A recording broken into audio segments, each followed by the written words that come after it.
Support for Wavemakers comes from listeners like you and the Tampa Bay Times. The Pulitzer Prize-winning newspaper is available around the Tampa Bay area and online at tampabay.com. Thanks to the Tampa Bay Times for their support.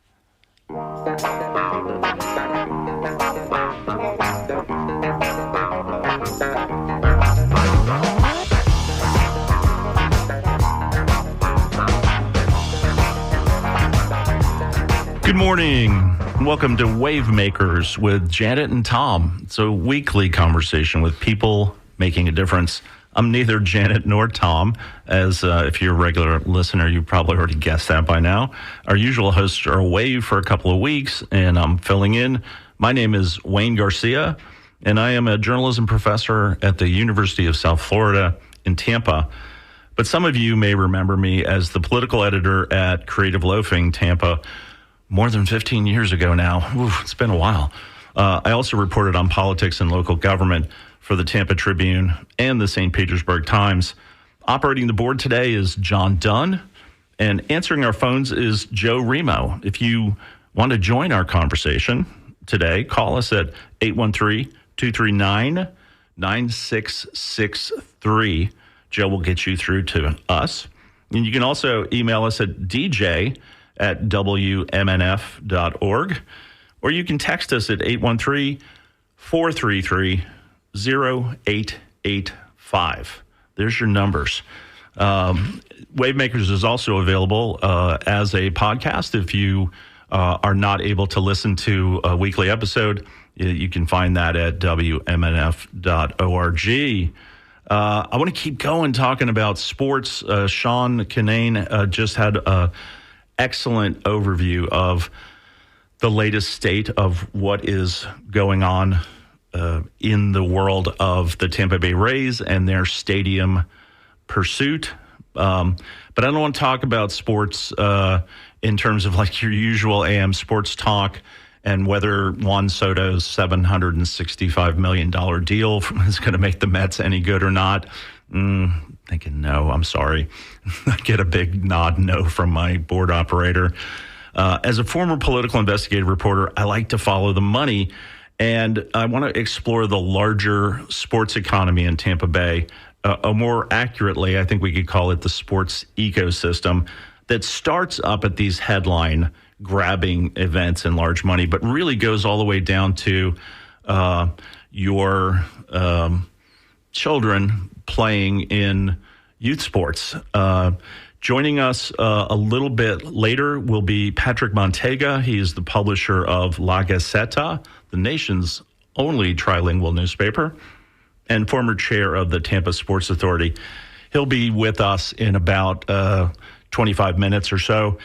But our first guest is Rob Higgins, who is the executive director of the Tampa Bay Sports Commission.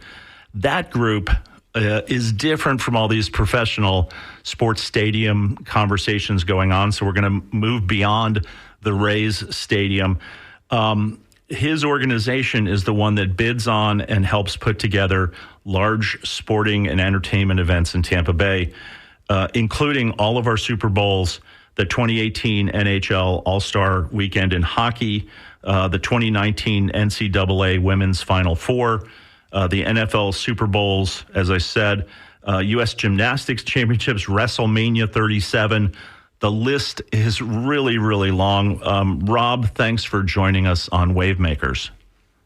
Thanks so much for having me on, Wayne.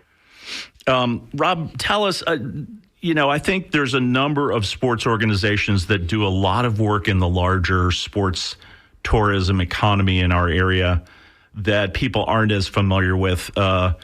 Because, the Pinellas County Commission, the City Council in St. Peter, in the headlines all the time as they try to work out this stadium deal. But your organization is very different with a different focus. Tell us how the Sports Commission came into being and what kind of things you all do.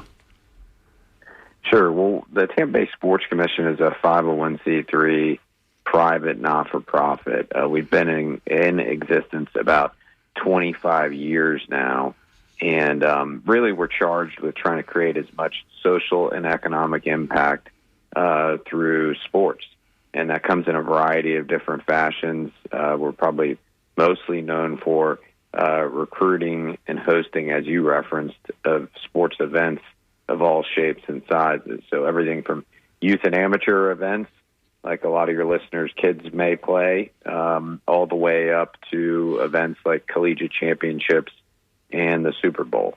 So we're fortunate to galvanize all the different interests, from the professional sports franchises to our local collegiate athletic departments, to the high school level, to the competitive level, and so many other areas in between.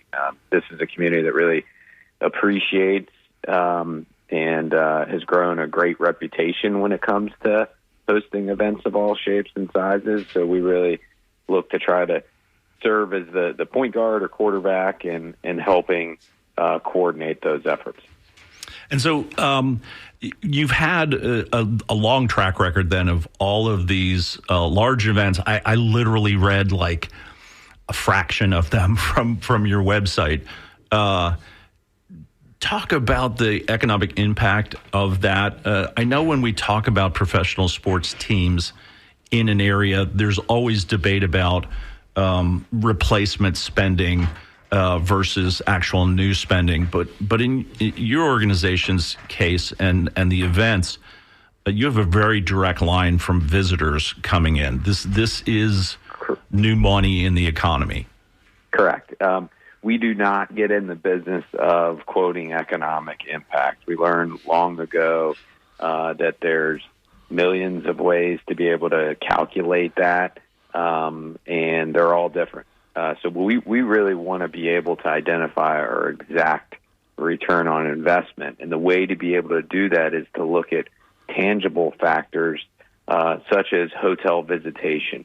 You can't argue whether or not somebody stays in a hotel room. I know when we host an event that we can then work with the hotels after and do an actual audit in terms of hotel pickup.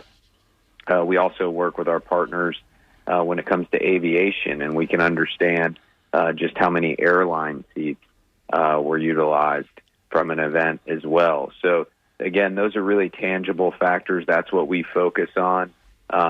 Certainly, there's a lot of visitor spending and economic impact that does take place.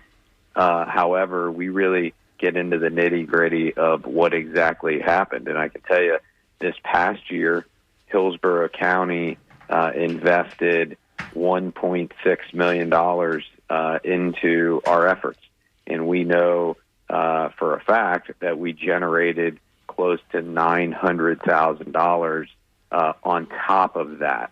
So, more than between $2.3 and $2.4 million of bed tax. So, again, Hillsborough County invested bed tax with us, and then we generated even more than we received in a really significant way. And that doesn't take into account, the sales tax and the incremental spending and what took place in our shops and restaurants as well. So really, we again try to focus on those factors that we can track and make sure we're doing the best job possible. And that comes down to when we evaluate events too. We want to understand which events we should be going after and which events have worked well for us and which maybe we need to look in a different direction on. So how do you decide then what events you want to go after and what's the process? Because I think a lot of people see these announcements come down and they go, oh, that's great. But they don't really know that there's an effort to get those. They don't just kind of show up and go, hey, we love Tampa. We saw it on TV on Sunday and we want to be there. Sure. We really evaluate potential events in three different ways. The impact financially, which I just talked about in terms of hotel visitation and other factors in terms of how will the event perform financially in our community. We look at it from a social standpoint, social impact. We don't want events that are just going to come in here for a weekend and leave and not leave a lasting legacy here. So many of our events have social legacy initiatives that are tied to them where the event can have a lasting impact in our community for many years to come. And then the third way that we evaluate events is from a marketing visibility side of things. Is the event on national television? Does the event have a huge social following? Is the event going to be able to showcase our destination in the way that it deserves to be showcased? So it's really those three factors that we look at. We want events that are going to check each of those boxes in a unique and profound way. In terms of the second part of your question, how do we go after these events? Certainly we're students of the game and are always trying to learn what events are out there, what events are possibilities, what events really would work well in our community. I get the question about the Olympics. Naturally, the Winter Olympics would never work here. We don't believe the Summer Olympics make sense here either from an ROI side of things. We need to look at events that are going to really match our strengths and really check all those three boxes that I referenced. So those processes are all unique. Most of them start with a request for proposal, which is the event organizer identifying what they're looking for in a host community. We then have a chance to respond, and then usually there'll be a site visit and or presentation that'll take place as part of the bid process as well. So we're constantly looking at events all day, every day, and then deciding whether or not they'll make sense here. And if they do, we're going to put our best foot forward to try to recruit them here. You mentioned bed tax earlier. Some of our listeners may not be familiar with the bed tax. Talk about what that does and how what you all do generate those stays. I think you also had some numbers on how many room stays that you're generating. Sure. So when you stay in a hotel in our community or just about any other community, you have the room rate, and then you likely will have sales tax on top of that, as well as an occupancy tax, a tourist tax. Different communities call it different things. Here it's a tourist tax, and it's 6%. Out of that 6%, about 60% of it goes to marketing. The rest of it goes to our local facilities, such as Raymond James Stadium, Amalie Arena, Steinbrenner Field, and others. So we really have been fortunate where a lot of the tourists have helped not only pay for the marketing, but also pay for the lion's share of these great community facilities and amenities that we have. You referenced the number of hotel visitor room nights that we have generated this past fiscal year. We generated 232,000 hotel visitor room nights. That was from 96 different events. So if you think about it, 52 weekends in a year, we nearly have a couple of events taking place almost every weekend. And it's everything from travel soccer to softball to volleyball up to our major events, like this past year when we hosted the NCAA Volleyball Championship, or just last month when we hosted Red Bull Flutog in front of the Tampa Convention Center. So a wide variety of shapes and sizes, as I referenced, when it comes to these events, and we're fortunate that we're in such a unique destination that event organizers really love to come to. And it's not just because of the great amenities and great facilities that people really make the place. And I think so many people here understand the value of these events and help roll out the red carpet to our visitors when they come. Yeah, I mean, the weather, of course, is a great advantage. The beaches are a great advantage. Mankato, Minnesota, all apologies to that fine area, is not bidding on a softball tournament in February, and that we have the ability to. And we're known as a good sports town. Yeah, and I think, Wayne, that really points to the fact that we have such an incredible destination. We are such a great sports town. What it does is it shows that our sports tourism market here is truly recession-proof. It's truly pandemic-proof. When crap hits the fan, pardon my lack of eloquence in saying that, our sports tourism numbers just continue to go up. And I think that really just shows what an awesome destination we are, what an awesome sports community we are, and how all of our partners pull together in the right direction to make sure we're not only getting these events, but we're getting them back. the founding father of our sports community here. We have a few of them, but was a guy by the name of Leonard Levy.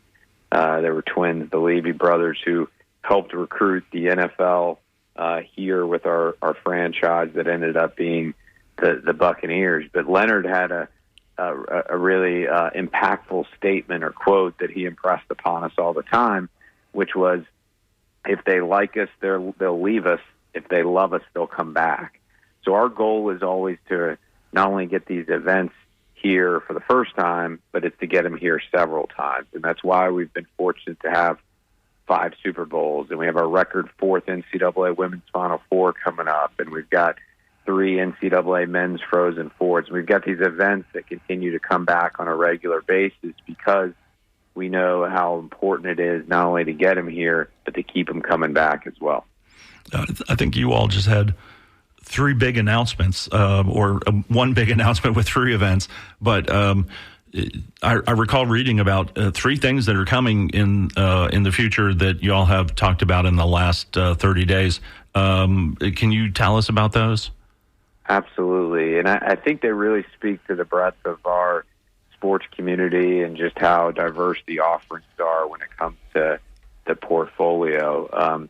We first announced that the Savannah Bananas, who is one of the hottest sports and entertainment properties in the world. We posted them here the last 2 years at Steinbrenner Field, where we've had over 50,000 people come to those 5 different games. They were slated to go to the Trop this year as one of their 18 MLB stadiums that they're playing as part of their tour. And then naturally with the impacts of the hurricane, once everything started to shake out there, we worked really hard to get them to move over to Raymond James Stadium. That'll be the first time that the Bananas have played an NFL stadium. They'll also play, following us, they'll play in Carolina and Nashville as well. And then they're going to play 81,000-seat Clemson when it comes to college football venue, as well as all the MLB parks that I referenced. It's one of the hottest tickets in the country right now, so we're excited to have been able to keep them here in the Bay Area for the 3rd straight year. We also announced that Inter Miami and Orlando City will play on February 14th at Raymond James Stadium. Of course, the headline there is Lionel Messi, the greatest soccer player of all time, really a generational icon, is going to be coming here, as well as several other notable players on both squads. Fans can go on to soccerintampabay.com. Again, that's soccerintampabay.com to check out all the details related to the event. But we're really excited and fortunate to have them coming here again on the night of February 14th. And then the 3rd announcement, which you referenced, is the Florida-Georgia football game, which has been long held in Jacksonville, is coming to our community in 2027. Jacksonville is renovating their stadium in 2026 and 2027, so it's going to head to Atlanta in 26 as Georgia's home game, and then come here in 2027 as Florida's home game. And you think about everything that goes into that rivalry, both on and off the field, the festivities, just the impact that it'll have on our community is tremendous, and we could not be more excited for it. So really 3 announcements that most communities would trip over to have one of those announcements in a year. We had 3 in 3 days, but certainly we will not be resting on our laurels. We're going to continue to recruit any and every event here that we think could have a great social, economic, and marketing impact on our community. You're listening to Wavemakers on WMNF. Our guest is Rob Higgins. He's the executive director of the Tampa Bay Sports Commission, as we talk about the larger sports ecosystem that flows all the way down from discussions like the stadium in St. Petersburg down to your children playing Little League ball, I guess, and travel ball and all the other things you could spend money and time on shuffling them around to different parks. So, Rob, I'm curious, is there a white whale out there that the community still kind of seeks You mentioned that the Olympics doesn't totally make sense as that event. We've already had the Super Bowl. Is there anywhere to go up, or are we just filling out the calendar now? Oh, I think there's always going to be that list of events that we haven't had the opportunity to host that we're going to continue to put our best foot forward. One of the ones that, has been a conversation over the last 10 years here in our community is the potential to host an outdoor NHL game at Raymond James Stadium. So that's one that we've, always had our sights set on in conjunction with our good friends, the Lightning, with Mr. Vinnick and Steve Griggs and so many other great the Winter Classic, yes, of course, in their shop. For years I would say it was WrestleMania as well. We've had a great relationship with WWE, but we now have been fortunate to cross that one off the list. But we also, while there's a lot of focus on recruiting the events and getting them here as often as we can, we got to make sure that we do a good job with the ones we have. So our lineup that's upcoming with NCAA Women's Final Four in April, less than 4 months away. We're in the nitty-gritty with Claire Lessinger on our team, as well as so many other team members throughout the community that are working really hard to make sure that one is a huge success. And then we host the NCAA Men's March Madness in 2026, which our community has loved hosting both women's and men's basketball. So a lot of great things coming up, as I referenced all the ones early in 2025 as well. We're just trying to be as vigilant as possible to make sure those are all huge successes. So how important is it in the entire sports ecosystem and the offerings that you all have that we have the Little League kids also, as well as the professional facilities? Because I know it's always, and rightfully so, a big public discussion on that investment, that huge investment in the billions, $1.5 billion. But is it all tied together? Oh, absolutely. I think you look at it, that's what makes our sports community so great. It's from top to bottom, no matter the level, no matter the amount of experience, everything ties together. So whether it's our professional franchises, to our collegiate athletic programs, to our great high school programs, to our competitive programs and youth initiatives, all of it is really woven together. And I don't think we could be successful without it. When I first started in this role 20 years ago, there was 100 sports commissions across the country doing what we do. Now, 2 decades later, there's 650. And the reason for that huge increase from 100 to 650 is communities from around the country have seen the return on investment when it comes to going after these sports events to help create sports tourism. Some of those 650 only go after the big event. Some of those 650 only go after the youth and amateur events.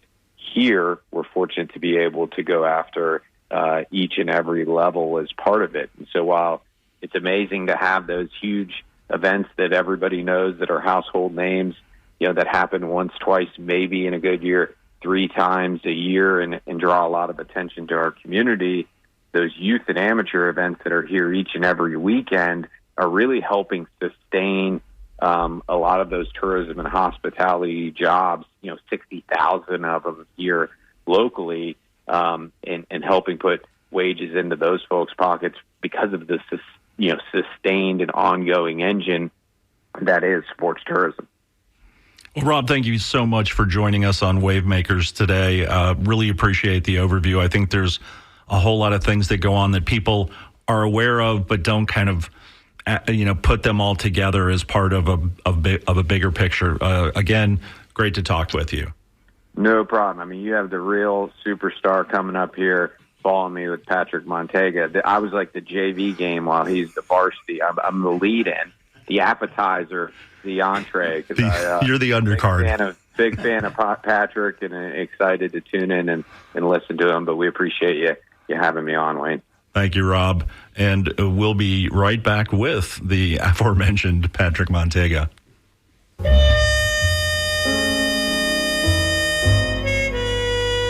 Jazz is alive at WMNF. Tune in Sunday evenings at 8 for Colors of Jazz at our new time, featuring new releases from new artists, old favorites, international jazz from Europe, Asia, and Canada, covering everything from big band swing to bop to fusion. We play it all, plus specials celebrating the music of giants like Ellington, Miles Davis, Pat Metheny, Quincy Jones, Chick Corea, even Frank Zappa. We play the music you'll hear no place else on the radio. Check out our interviews with local jazz musicians. Jazz is what America sounds like, and it's yours to listen to come Sunday evening. If you can't catch us live, play it back from the archives.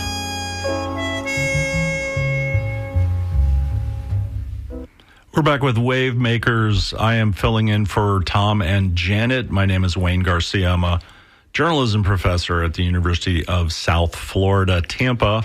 Glad to be here today. Our next guest is Patrick Montega, the editor, publisher, third-generation publisher of La Gazzetta, a community newspaper based in Ybor City, trilingual in its nature, thoroughly unique. I know I've just violated several AP style book rules. Unique stands alone. There is no thoroughly unique. Patrick, good to see you again.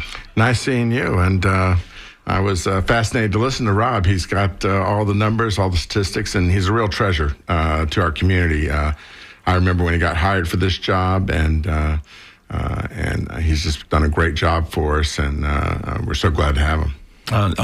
He's a USF grad, so I'm very grateful to have him on for that. I don't sound like I'm rooting for the home team here, but Patrick, in the many things you've done for the community, you also have been chair of the Tampa Sports Authority, which is a different organization. I know everybody's kind of saying, like, how many sports organizations do we have? But they all do different functions and pieces of this larger sports ecosystem. So talk to people about the Tampa Sports Authority. You know, what is it, who gets on it, and what is their mission? So I'm currently the vice chair of the Tampa Sports Authority. I'm on my first term now, 3 years on it. Before, a few years ago, I served on it for 8 years and served as chair. And the Sports Authority runs Raymond James Stadium. At one point, we owned it, but we had to give it to the county because of a tax issue. We also handle the bonds for Amalie Arena. We work with the Yankees on keeping up that stadium and providing them parking and cleanup and some other services. We manage the city's 3 golf courses, Babe Zaharias, Rogers Park, and Rocky Point. And then we have the sports complex out in East Hillsborough County, where we have, I think, 15 football fields or 15 fields that can be used for football, rugby, soccer. And there we attract amateur sports. You know, when they want to talk to the Rays, we're the ones who hire the attorneys. And so we do all the work in regards to professional sports here and some amateur sports, and owning the complexes and managing them for the county and the city. And Raymond James, the county backs us 2/3 and the city backs us 1/3 if there's any shortfalls, because in some of these things, we were never designed to make money. We were just designed to provide a service and to be subsidized by the city and the county when we needed to be. How much do you need to be then? Year to year, how many years do you need to dip into their coffers? So when we made the agreement with the Buccaneers a long time ago, we got a flat amount of money for the football games, and it's never increased ever since. And so the first couple of years you broke even, and now, of course, you have a huge deficit. But when we have concerts and things like that, we make it up. And so this year, we basically kind of broke even for the public and doing the hard work of bringing all these concerts in and the monster truck and things like that. And so also, for many years, the golf courses lost money. But after the pandemic, during the pandemic and after the pandemic, we started making money, and we've been making money ever since with those. So now the city doesn't have to subsidize us on administration and those and upkeep. Of course, if there's some capital projects, those might have to be subsidized. The Sportsplex loses money, but it was designed to, and we were designed to make a lot of money back with the bed tax to offset the losses we have. So while we lose it, the county makes it back. And of course, since they subsidize us, it all kind of just feeds back around. With the Lightning, like I said, all we do is handle the bonds there and handle the processing of money. And so can't really tell you there. But, it probably operates a lot smoother than if the county or the city tried to operate these things directly. Mm-hmm. Because of their political turnover, you would have sports teams feeling very, you'd have a different person to have to deal with every couple of years. Whereas with us, you kind of get an even keel. We have a board of 11 members. One of them is appointed by the governor. 4 of them are county commission appointees with one county commissioner. We have 4 appointed by the mayor with one city council person. And so that kind of big board, you kind of keep an even keel. And so let's talk about the stadium first, because it's fresh on my mind. I just bought AC/DC tickets. All right. Glad you bought them, because we're about sold out. I got on early. I know I had a colleague who logged on. It was 59,705 people in line. But that stadium is a great facility. It's hosted Super Bowl after Super Bowl. Where do we stand in terms of when is, like everything, time and age ages it out? Where do we stand in the life of that stadium? Is it needing some upgrades now? Or when do we start planning for the next? I hate to throw that out there, but... So we've been spending money on the stadium all along. We've tried to keep it up to NFL standards. The contract has us trying to make sure that we are comparable to all the other NFL stadiums. So we're not behind on maintenance. We have just approved a contract for an architectural firm to take a look at the building and to try and give us a list of projects that are needed and when they're going to be needed and the cost of those projects for the next few years, so that we have a better understanding of where we are as we go to talk to the Buccaneers about renewing their contract. They haven't asked for anything yet, and we don't know what they're going to ask for, but we thought it would be wise to at least know what we need to spend. Orlando has now approved $600 million for their stadium, and they don't even have a sports team in there. They just want to get it up to snuff so that they can compete with us for concerts and things like that. And so, these are not cheap facilities. But I have to say, when and I've written about this as a newspaper person, I've served on the board, so I've kind of looked at it different ways. And I was critical of the stadium early on because it was supposed to be a community stadium. But there really wasn't a lot of community there. If you didn't like sports, you really weren't in that stadium. You didn't go there for anything.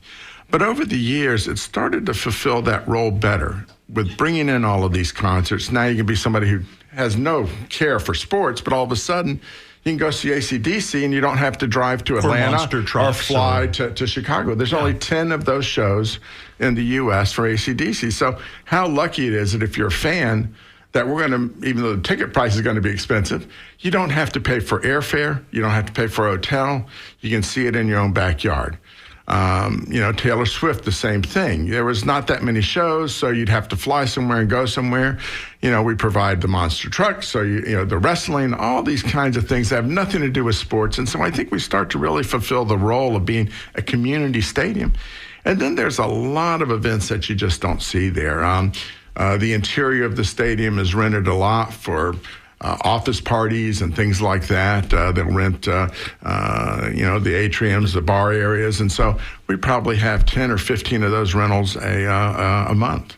And so while they're not big money when it comes to stadium, they certainly provide an income and help balance out the losses we have for running football. So how much, as the publisher of a community newspaper and someone who has I think it's fair to say, the reputation as a fighter for the little person.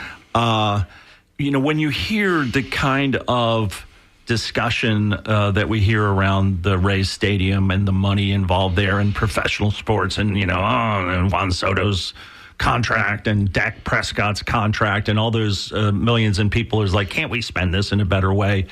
How much of that trickles down into what you all do in terms of keeping the sports tourism and the concerts and those things kind of flowing?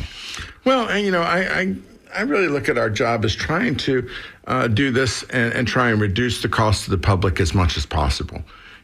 Sports cost the public money at all levels, whether it's a high school football team, whether it's a basketball game in middle school, you name it, we subsidize sports from top to bottom in this country. Always have. Because it's not just entertainment. At those lower levels, we think it's building character, instilling moral values, and all those, apple pie type certainly things. But like I said, none of it's free. And so, the real issue is that what's it worth? When we talk about new stadiums or things like that, people say, well, I wouldn't spend a dime. Well, I think it's worth more than a zero. Now is it worth $1 billion? Well, that might be argumentable. That you might argument that isn't worth $1 billion. And so we have to kind of look at our community and find out where we're at and what they want to do. And listen, we built Raymond James for $189 million. What a bargain. Yeah. Wouldn't you love to build a stadium today for $189 million? It was a lot of money back then, but wow. I mean, now, they're $2-3 billion stadiums. And so when you look at that price tag, you have to say, wow, that's fantastic. Like I said, you just have to try and find that balance of what we're willing to do and what we're not willing to do. And of course, you have a community of 1.5 million people, so you kind of have to look at where the average person's at, because there are some who hate sports and hate spending a dime on anything that they think a rich team owner is going to get. But like I said, at the end of the day, there's also the feeling that our community gets sometimes when we win. It's hard for communities to win, except in the area of sports, because, we can all celebrate that. It's hard to win when you pass a tax referendum, when you build a new road. I mean, how many of us get and do a parade for opening up a new road? So it really does give our community a chance with college football, with baseball, with all of these things to really kind of unite sometimes and pat ourselves all on the back and say, hey, we're a big team. I know the Raymond James has a couple of big bowl games coming up, correct? So what do we have? ReliaQuest, right? The former steak restaurant bowl. Outback, the former Outback. Former Outback. Yeah, and I think we actually one more also that's in there, and I don't have those on tip of my tongue. Are you all hosting the Gasparilla Bowl with the stadium, with the field out across the way? I don't know. Yeah, I would. Gators and Tulane in the Gasparilla Bowl, and for those not following college football, we have two teams that feel slighted that they were not in the 12-team playoff, Michigan and Alabama. So if you're a fan of either or just a fan of college football, which is really kind of hard to be a fan of these days with NIL and portal. It is, but if you went there, it's part of your heritage, it's your history, and you'll go to Ybor City and you'll see people wearing their colors of their team, and they'll be excited, and it's good to have those people down here. It really is. So let's talk. I hate to get into the world of the speculative, but sure. You mentioned Ybor City. There is, I guess, still the possibility of a baseball stadium in that area. Darryl Shaw still has that property in place and under control. What do you hear in Ybor these days in terms of both the readiness and the possibility? Well, I mean, the Pinellas County Commission has to decide whether they want baseball or not. It's up to them. After that, if they don't have a deal, then the Rays are going to have to decide whether they wanted the deal we offered them before, or whether they want to try and seek a new deal, or whether they want to go and see what is out there in the big wide world. There's not a whole lot of political will at this moment in Hillsborough County to come up with the kind of money Pinellas and City of St. Petersburg came up with. I mean, it was a huge amount of money, but of course you're trying to keep a team in a place where they really don't want to be. They really wanted a better location for sales, and therefore you had to make that offer very lucrative to keep them there. Like I said, we gave them a pitch that they chose to decline, and they went after the Pinellas pitch, and I certainly agreed with the economics that I saw. I thought it was a wise decision for them. Yeah, if you have the possibility of $1.5 billion. Right. I mean, and so, sometimes you say, okay, well, there'll be just a fewer butts in the seats, but, there's going to be a lot more cash in the door. So we'll see. I mean, I can't speculate on what they're going to do. I can tell you that I just don't see a huge amount of will here to increase an offer and to make it much more lucrative than what it is. I think we were going to help them with bonding. We were going to, try and help them with the taxation issues on that property and other things. I know that we've even had drawings of a stadium so that we could put a price tag on it so everybody would know what it would cost, so that we know what we're dealing with. So the Sports Authority had an attorney under contract for probably about a year and a half in negotiating with the in case with the Rays, and then we recently let them go because, of course, there was no reason to. They had agreement, so we'll see. I really can't predict what Pinellas County is going to do. I find it really kind of weird that this has gone so strangely. I mean, What a saga. It really has been. But it's so always bizarre. been a saga like that. Even going back to trying to get the White Sox and changing the clock in the legislature in Illinois. The saga of the Rays early on, as written by the late Bob Andelman, had a great book, Stadium for Rent. It has been amazing to see that happen in real time. And now, of course, they are going to play at Steinbrenner Field. Yes, which I thought was a wise financial decision once again. I know they got some criticism over in Pinellas County, but when I looked at it, the difference between playing at a stadium over there or over here was about $9 million in sales.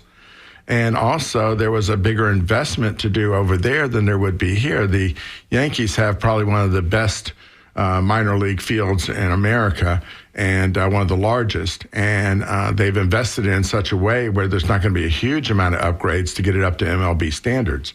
The Major League Baseball isn't just going to let you come into one of these minor league fields and not do anything. Yeah. You're going to have to upgrade lights and sound and blah, blah, blah, and you have to spend a lot of money. And so, the Rays at this moment, I'm sure, don't want to spend a whole lot of money on a field that isn't going to be theirs. And I thought it was a little bit awkward for Pinellas to be so criticize them over it when the fact is that they're kind of victims in the Tropicana losing its roof. They certainly aren't the villains here. They didn't make it happen. Right. And the city owes them a stadium. Yeah. And it doesn't have one. Yeah. So going back to, you mentioned the political will in Hillsborough. Is that personality driven? That's just the nature of the people who are in offices right now, from the mayor over to the county commission? Or are we kind of a victim of our own success? We have so many things that have happened in the past 10 years to make Tampa a bigger, better place. We're also trying to play catch up on some of that. We are, and so a lot of it is personality. I mean, what drove us to close this deal with the Buccaneers on Raymond James Stadium was Mayor Dick Greco. He was a force on this issue. He wanted that deal to happen, and he made it happen. He got that contract through, and because of the contract, the Buccaneers never had an opportunity to leave or shop around. We gave them a lot, but they also had no ability to leave the contract. Right. Yeah. And so the mayor thought that was a good value at the time. And you can argue that it was or wasn't, but it's what we did. And we've had a fairly peaceful relationship with with the Buccaneers compared to the Pinellas in St. Pete with the Rays. The other issue here is of course, we just passed 2 taxes.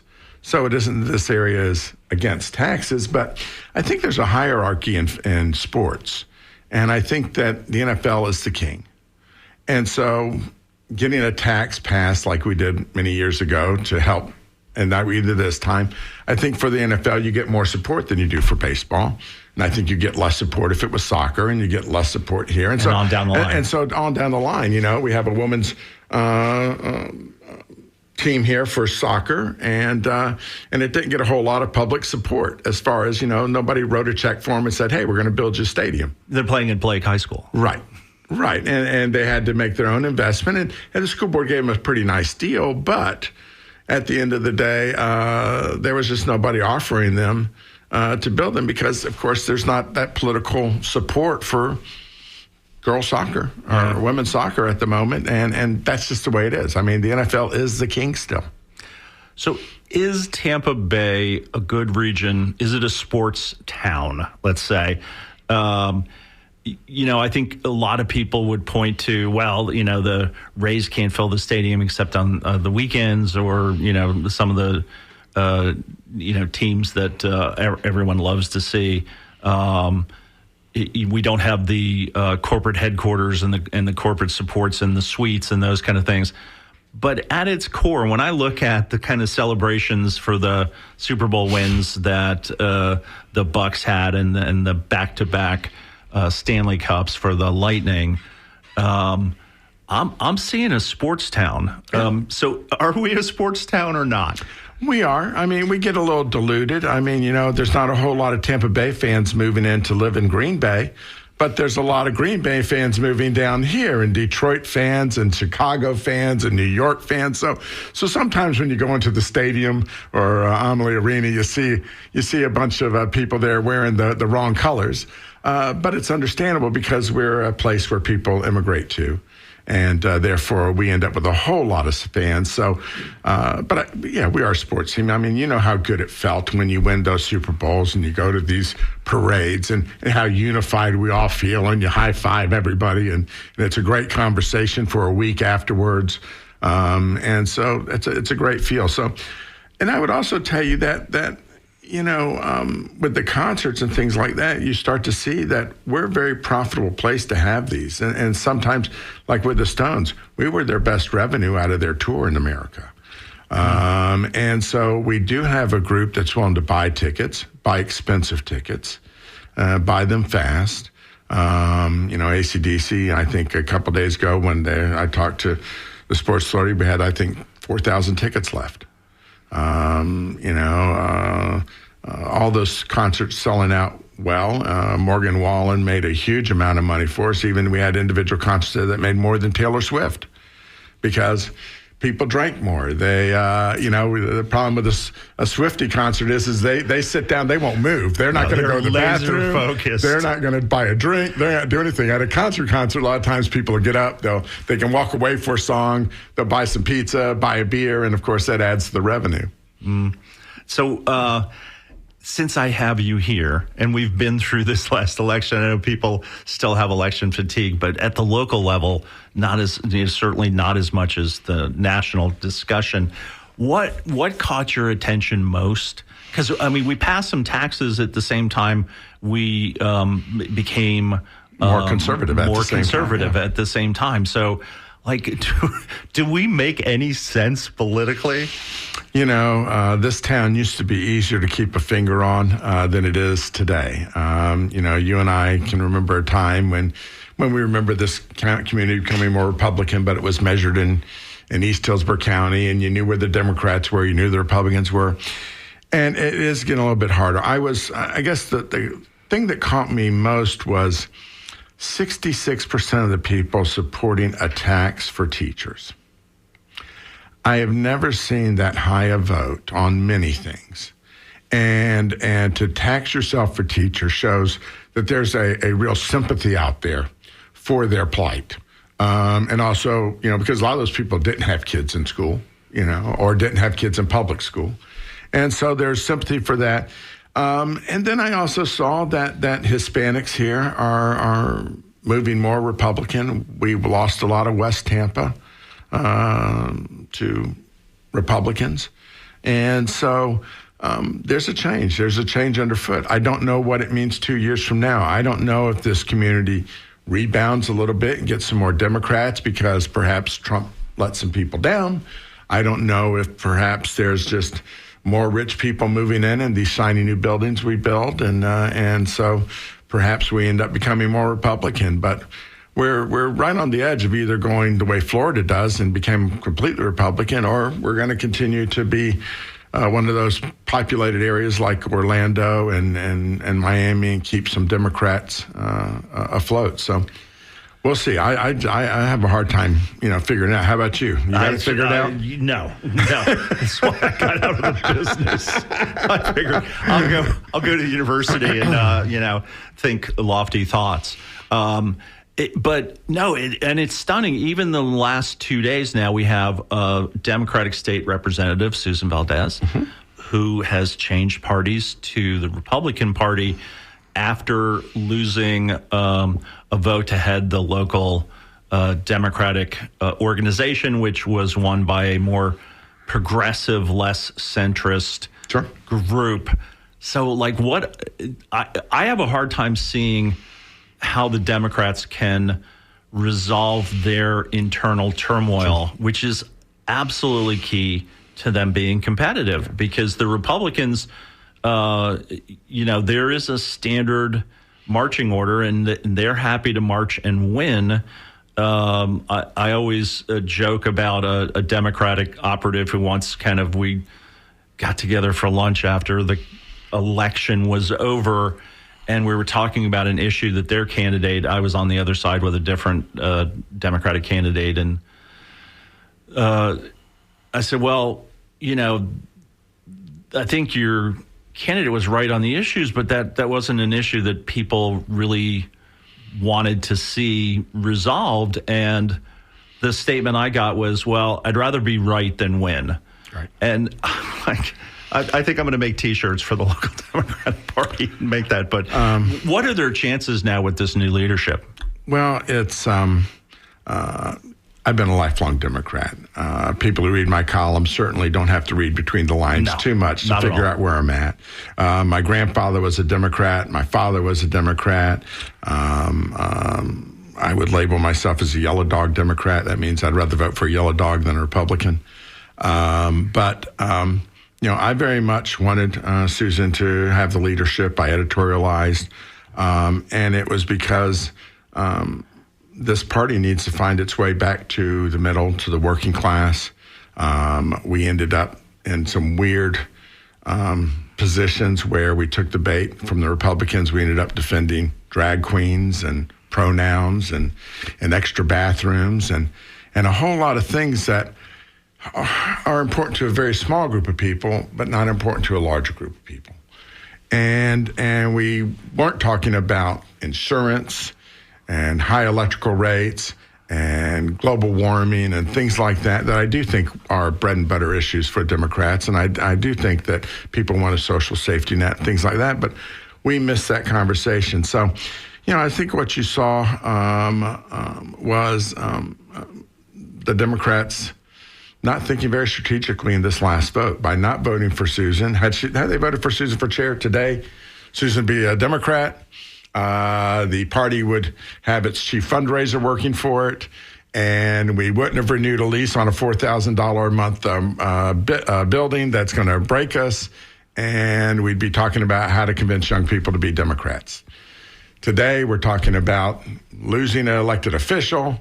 Our party is not going to be able to raise funds because it lost its chief fundraiser.